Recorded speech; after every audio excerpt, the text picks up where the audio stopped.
here's how this goes. Dwayne Haskins rolls out, takes a look, moves a little more. You don't see anything open. He releases the ball. The moment he releases the ball, you think to yourself, okay, where is it going? You look ahead, downfield. You see the target.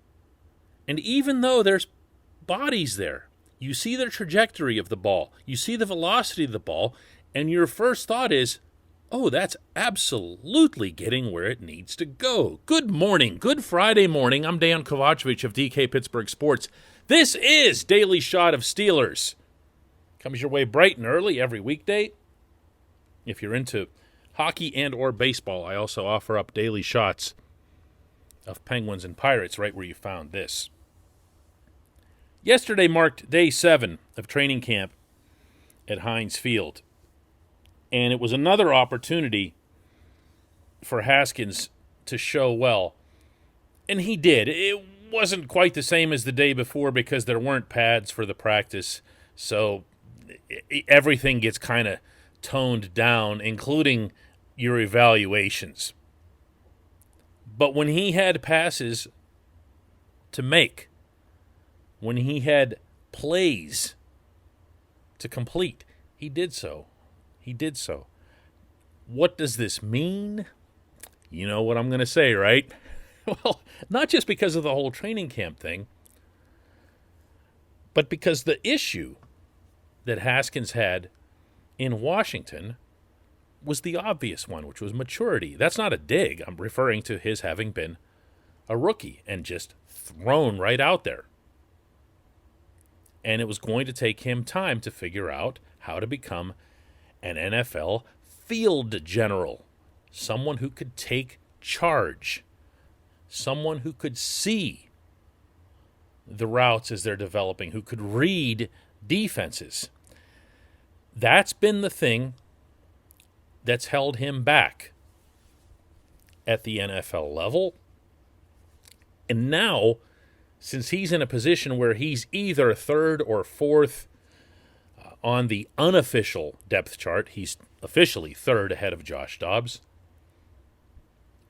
he's not going to have that many opportunities to do so in actual games. So, this is the time for him to do that. Training camp, exhibition games, the Hall of Fame game coming up next week in Canton. These are the types of players that you want to keep an eye on, because the fact of the matter is, the thing that Haskins shows you on a regular basis is that the potential remains there. He's got an arm like no one else in this camp. And this camp isn't exactly short on arm strength.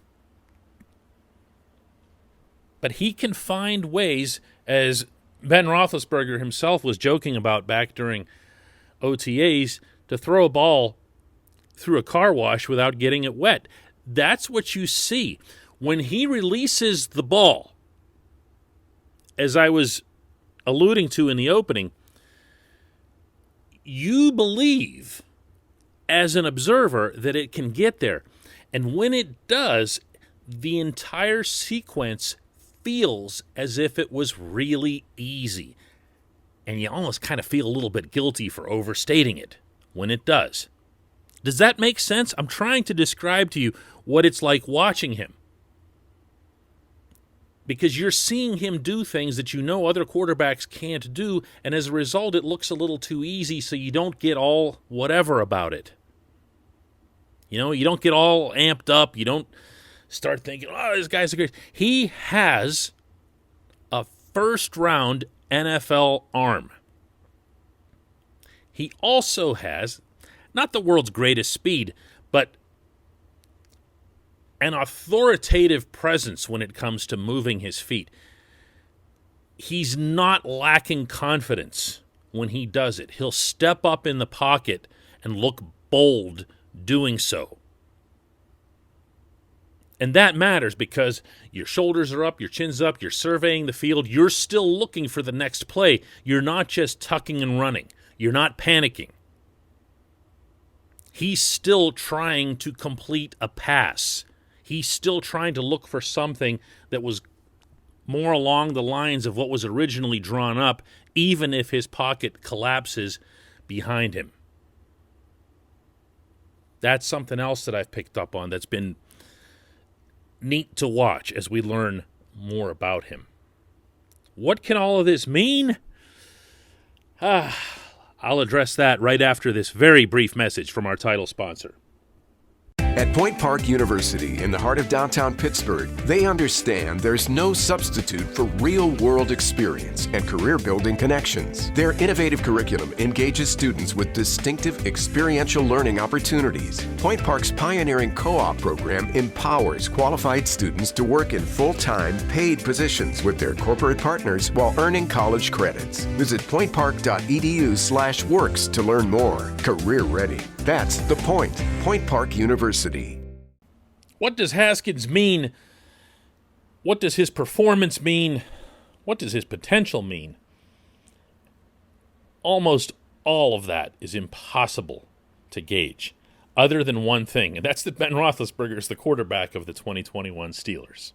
That couldn't be clearer. But what happens below Ben on the depth chart is going to be, really hard for most people to see because it's going to take place in practices. I'm not talking about training camp and, doing it in front of a couple thousand people like what happened here at Heinz Field yesterday. I'm talking about practices on the south side, inside the bubble, that no one but a handful of reporters sees, and the handful of reporters that's there, we're not allowed to share what we observe. So all of this is going to take place behind the scenes with one big exception, and that's the coming preseason. Everyone else is playing 3 games. The Steelers will be playing 4. Well, and the Cowboys, obviously. And you're going to see, I believe, a pretty good 3-man quarterback duel, because Josh Dobbs has also looked pretty sharp in this early going. And, if I could say something completely out of turn here and don't bite my head off for jumping the gun on this, but Haskins and Dobbs have kind of both looked better than Mason. Okay? I mean, again, come next week, that could be flipped on its head, and I won't apologize for having said it because I'm only describing what's happened to date, what I've seen to date, and it's only my view. And I didn't expect this. I didn't expect, to be honest with you, Haskins to impress. I didn't expect him to have this much of an impact on camp to date, but he has. Here's what Mike Tomlin had to say about Haskins' showing here yesterday. I like what he's doing. He's taking care of the ball, but at the same time being aggressive. He's dialed in, even in the reps in which he's not going. He's building a rapport with the group of guys that he's getting an opportunity to work with. And I think that's a component of this that we don't often talk about, too, is, there's a get to know in terms of the cohesion, particularly when you're working with multiple groups and multiple people. And that's a guy that's getting some third group reps. That's a guy that's getting some second group reps. And so he's got a lot of people to get comfortable with. And if he can continue to do that, and the Steelers can see a roadmap toward further developing him into, if not a starter, then a 1A or a backup, someone that can be counted upon, someone who can get into game action, someone who can get significant snaps, even just this coming preseason, then you're maybe shaping the future of the position after Ben. I am not, to be clear, anointing Dwayne Haskins as the next starting quarterback of the Pittsburgh Steelers. I don't need to be getting anybody's attention with this stuff. Just sharing what I think. But I do believe that he's more in the mix than most might realize. And that alone has kind of taken me aback. I did not expect this to this stage. Let's see how he does against Dallas. Let's see how he does in the other three preseason games. That's where you have your chance, regardless of where you sit on the quarterback depth chart, to show people that you've progressed, that you've matured, that you're looking ready for whatever the next level is of your performance. Neat stuff. Neat stuff. First round pick. You know, somebody else's first round pick just crossed the street and came to Pittsburgh. Might as well see what he's got. When we come back, just one question.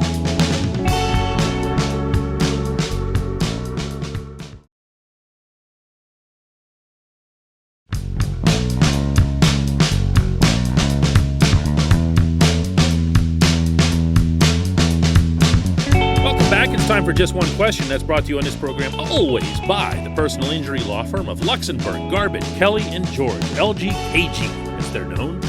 They represent people who are hurt in car accidents, who need assistance with workers' comp, who filed medical malpractice claims. The attorneys at LGKG have been designated super lawyers for over 15 years. That's reserved for the top 5% of all attorneys in Pennsylvania. Learn more about them at lgkg.com.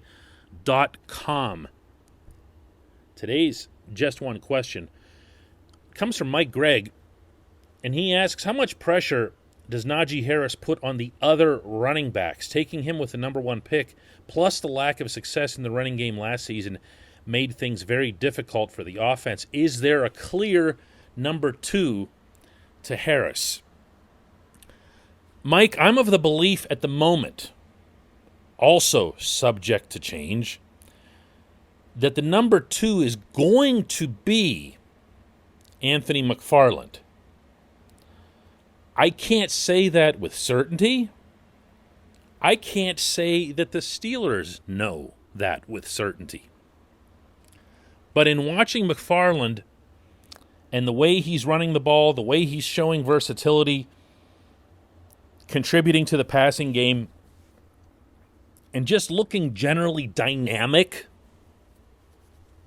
And bear in mind, there's been one practice in pads. It feels like McFarland is the guy who will be the two. And when you say two in the Matt Canada offense, you have to understand, as I mentioned on yesterday's show, Canada is putting some different formations on the field. He's had two running backs on the field. Not a running back and a fullback. He's had two running backs on the field for certain sets. That's different. One of those two has been McFarland. McFarland did not impress last year. He hasn't impressed since he left Maryland, when he was making a lot of big plays and everything else here. I asked Anthony what it is that he needs to do to become more visible, to become more consistently a part of this offense. And he had what I thought was a pretty telling response. Here's the exchange. Patience. Last year, the only thing I learned is every play isn't going to be a big play. I feel like every time I try to get the ball last year, I always thought to myself it was going to be very limited. So when I got the ball, I tried to do too much with it. But I know at this level, every play is not going to be the big play. You have to get the dirty, tough yards. 4 yards is a good run, and that's something that I understand coming into this year. Kind of makes sense when you think about it, right? His mindset at Maryland was big play, big play, big play. He was that guy. Anybody who has seen the footage of his showing against Ohio State with the 200-plus all-purpose yards, and the Buckeyes had no answer for him whatsoever. Everything he saw, every blade of grass that was open, he found it and just kept running. So he gets to the NFL, and that doesn't happen. That doesn't happen for, anybody, okay? And he acknowledged right there, you heard, that it was frustrating for him. And from the sound of it, maybe even a little bit discouraging. So good for him for having pinpointed that. And good for him for having identified, again, as you heard, that, it's okay to have carries that go for 4 yards or 6 yards or whatever else. They don't all have to be 15, 20, or 75 to the house. That's promising. I also feel that it's promising that he understands that he needs to be a versatile weapon for this offense to work the way that it does. And by that, I'm referring again to coming out of the backfield and making catches. Everyone remembers the ill-fated 4th down pass attempt that Ben made to McFarland last season. McFarland didn't do anything wrong on it. It was just a really, really dumb play call, but he's been linked to it because of his, name being on the sheet, and it's probably been held against him by some fans. He is a pretty good pass catcher out of the backfield, and if you have a chance to weaponize him and to keep some attention off of Najee, that's another plus for your playbook there. So you'll notice I haven't even mentioned until right now, Mike, the name Benny Snell. I believe Benny Snell will make this team. I believe Jalen Samuels will be cut.